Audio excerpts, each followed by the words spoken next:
बच्चों, हम लोगों ने द फाउंटेन पोएम को, उसके अर्थ को देखा, उसको समझा है।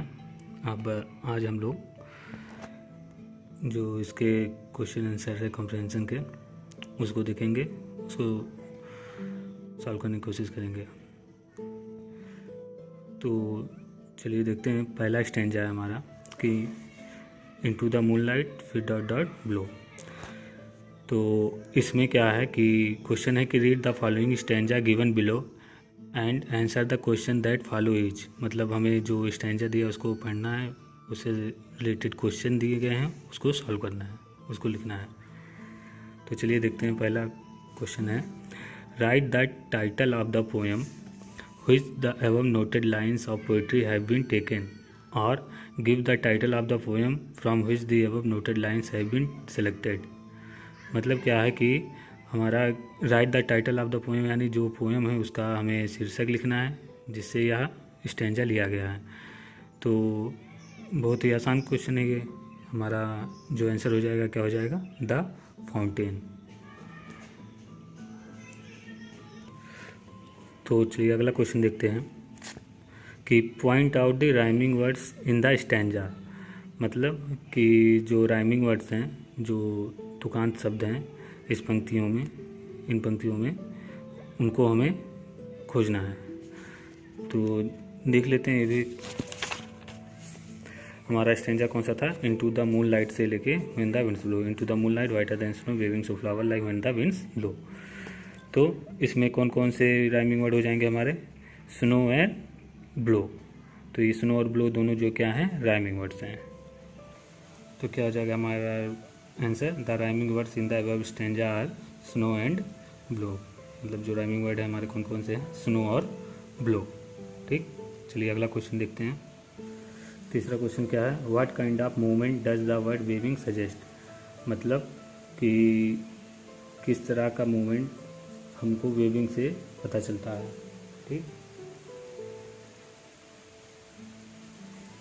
मतलब जो वेविंग शब्द है वह किस प्रकार की गति को सुझाता है। मतलब उससे क्या पता चलता है हमें वेविंग का क्या मतलब हुआ। तो जब हमने पोएम पढ़ा था तो क्या क्या पढ़ा था कि यहाँ पर देखिए waving so flower like when the wind blow. मतलब वेविंग का क्या मतलब हुआ कि जब हवा बहती है या चलती है तो जो फवारा होता है वह फूल के पौधे की तरह वह लहराने लगता है। तो वेविंग का हमारा ये अर्थ हो जाएगा कि जो फाउंटेन है हमारा वह वेव करता है या हिलता डुलता है फूल की तरह, फूल के पौधे की तरह। ठीक, तो हमारा क्या आंसर हो जाएगा? क्वेश्चन था कि what kind of movement does the word waving suggest. तो हमारा आंसर हो जाएगा this word means that the fountain look like waving like a flower plant. मतलब जो फाउंटेन है वह पौधे की फूलों के पौधों की तरह लहराता है। ठीक, अगला क्वेश्चन देखते हैं। अगला क्वेश्चन क्या है? What colour is the fountain in the moonlight. मतलब चंद्रमा के प्रकाश में जो फाउंटेन है, फव्वारा है, उसका रंग किस प्रकार का होता है। तो पोएम में क्या था?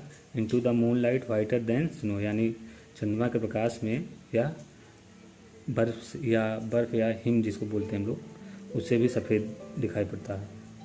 तो हमारा आंसर क्या हो जाएगा कि फाउंटेन लुक्स लाइक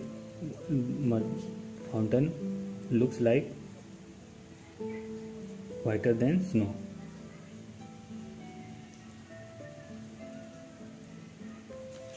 तो क्या था कि मतलब बर्फ से भी ज़्यादा सफ़ेद है, यानी जो हमारा कलर क्या हो जाएगा? वाइट हो जाएगा। तो the colour of fountain in the moon light is white हो जाएगा। ठीक, हमारा आंसर क्या हो जाएगा? क्वेश्चन था कि what colour is the fountain in the moon light.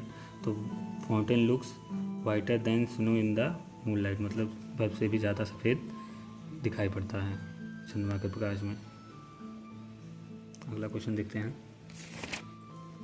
Point ये question, what happens to the fountain when the winds blow. मतलब फाउंटेन के साथ क्या घटित होता है जब हवा चलती है या हवा बहती है। ठीक है, तो क्या था हमारा पोएम में ही है हमारा आंसर सीधा कि waving so flower like when wind blow. मतलब जो फाउंटेन होता है वो क्या कैसा बिहेव करता है कि मतलब जब हवा चलती है तो वह एक फूल के पौधे की तरह लहराने लगता है। ठीक है, तो यही हमारा आंसर हो जाएगा। तो इसको अपने शब्दों में बना लेते हैं। What happens to the fountain when the winds blow, तो आंसर हो जाएगा when the winds blow it waves like a flower, मतलब जब यह हवा चलती है तो यह फूल के पौधों के समान लहराने लगता है। तो ये हमारा पहला स्टेंजा था। ठीक, तो इसको आप लोग नोट कर लीजिएगा, पढ़ लीजिएगा, बाकी का कल देखते हैं।